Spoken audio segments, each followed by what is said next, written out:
me forever on fire. ಇನ್ನು ಶ್ರೀರಾಮುಲು ಹಾಗೂ ಜನಾರ್ದನ್ ರೆಡ್ಡಿ ನಡುವೆ ತೀವ್ರವಾಗಿ ವಾಗ್ದಾಳಿ ವಾಕ್ಸಮರಗಳು ಆರಂಭ ಆಗಿತ್ತು. ಈ ನಡುವೆ ಶ್ರೀರಾಮುಲು ಹಾಗೂ ಜನಾರ್ದನ್ ರೆಡ್ಡಿ ಕಿಚ್ಚು ಈಗ ದೆಹಲಿಗೆ ಶಿಫ್ಟ್ ಆಯಿತಾ ಅನ್ನುವಂತಹ ಪ್ರಶ್ನೆ ಎದುರಾಗ್ತಾ ಇದೆ. ಬಂಡಾಯ ಎದ್ದ ಬೆನ್ನಲ್ಲೇ ಇದೀಗ BY ವಿಜಯೇಂದ್ರ ದೆಹಲಿಗೆ ಹೋಗಿದ್ದಾರೆ. ಬೆಳಗ್ಗೆ 10 ಗಂಟೆಗೆ ದೆಹಲಿಗೆ BY ವಿಜಯೇಂದ್ರ ತಲುಪಿದ್ದಾರೆ. ಶ್ರೀರಾಮುಲು ಹಾಗೂ ಜನಾರ್ದನ್ ರೆಡ್ಡಿ ವಿರುದ್ಧ ವರಿಷ್ಠರಿಗೆ ವರದಿ ಸಲ್ಲಿಕೆ ಮಾಡ್ತಾರಾ ವಿಜಯೇಂದ್ರ ಅನ್ನುವಂತಹ ಒಂದು ಅನುಮಾನ ಕೂಡ ಕಾಡ್ತಾ ಇದೆ. ಏನು ನಡೀತಾ ಇದೆ ಅಸಲಿಗೆ,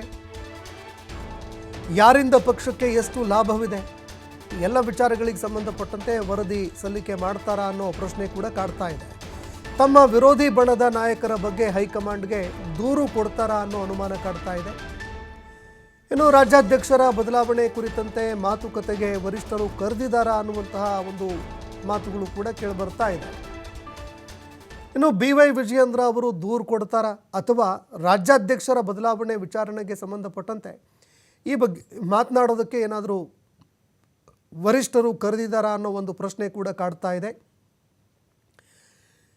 ಇನ್ನು ವಿರೋಧಿ ಬಣದ ಶಾಸಕರು ಕೊಟ್ಟಿರುವಂತಹ ದೂರಿನ ಬಗ್ಗೆ, ಯಾಕಂದರೆ ಇತ್ತ ಯತ್ನಾಳ್ ಅವರ ಬಣ ಕೂಡ ಹೈಕಮಾಂಡ್ ನಾಯಕರಿಗೆ ದೂರು ಕೊಟ್ಟಿತ್ತು, ಅದರ ಬಗ್ಗೆ ಮಾತುಕತೆ ನಡೆಸೋದಕ್ಕೆ ಏನಾದರೂ ಕರೆದ್ರ? ಪ್ರಮುಖವಾಗಿ ಬಸನಗೌಡ ಪಾಟೀಲ್ ಯತ್ನಾಳ್ ಅವರ ವಿರುದ್ಧ ಕ್ರಮ ಕೈಗೊಳ್ಳಬೇಕು ಅಂತ ಇವರು ಕೂಡ ಆಗ್ರಹ ಮಾಡಿದರು. ಹೀಗಾಗಿ ಬಸನಗೌಡ ಪಾಟೀಲ್ ಯತ್ನಾಳ್ ಅವರ ವಿರುದ್ಧ ಕ್ರಮಕ್ಕೆ ಏನಾದರೂ BJP ಹೈಕಮಾಂಡ್ ಮುಂದಾಗುತ್ತಾ ಅನ್ನುವಂತಹ ಪ್ರಶ್ನೆ ಕೂಡ ಕಾಡ್ತಾ ಇದೆ. ಇನ್ನು ಪಕ್ಷದಲ್ಲಿ ಎದ್ದಿರುವಂತಹ ಭಿನ್ನಮತವನ್ನು ಸರಿಪಡಿಸ್ಕೊಂಡು ಎಲ್ಲರೂ ಒಗ್ಗಟ್ಟಿನಿಂದ ಹೋಗಿ ಅಂತ ಹೈಕಮಾಂಡ್ ಏನಾದರೂ ನೀತಿ ಪಾಠ ಮಾಡುತ್ತಾ ಅನ್ನುವಂತಹ ಒಂದು ಪ್ರಶ್ನೆ ಕೂಡ ಕಾಡ್ತಿದೆ. ಹಲವಾರು ಆಯಾಮಗಳಲ್ಲಿ ಈಗ ರಾಜ್ಯ ರಾಜಕಾರಣದಲ್ಲಿ ಚರ್ಚೆ ಆಗ್ತಾ ಇದೆ. BY ವಿಜಯೇಂದ್ರ ಅವರನ್ನು ದೆಹಲಿಗೆ ಕರೆದಿದ್ದು ಯಾಕೆ? ಒಂದೆಡೆ ರಾಮುಲು ಹಾಗೂ ರೆಡ್ಡಿ ನಡುವೆ ರಾಜಕೀಯ ಜಟಾಪಟಿ ಸಮರ ಆರಂಭ ಆಗಿದೆ.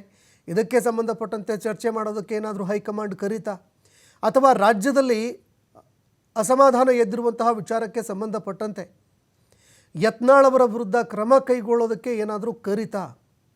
ಇನ್ನು ಮತ್ತೊಂದೆಡೆ BY ವಿಜಯೇಂದ್ರ ಅವರ ನಾಯಕತ್ವದ ಬಗ್ಗೆಯೂ ಕೂಡ ಸಾಕಷ್ಟು ಪ್ರಶ್ನೆಗಳಿತ್ತು. ಚುನಾವಣೆ ಕೂಡ ಎದುರಿಗೆ ಬರ್ತಾ ಇದೆ. ಈ ಸಂದರ್ಭದಲ್ಲಿ ರಾಜ್ಯ ಅಧ್ಯಕ್ಷ ಸ್ಥಾನಕ್ಕೆ ಸಂಬಂಧಪಟ್ಟಂತೆ BJP ಹೈಕಮಾಂಡ್ ನಾಯಕರು ಚರ್ಚೆಗೆ ಏನಾದರೂ ಕರೆದ್ರ ಅನ್ನೋ ಮಾತುಗಳು ಕೇಳಿಬರ್ತಾ ಇದೆ.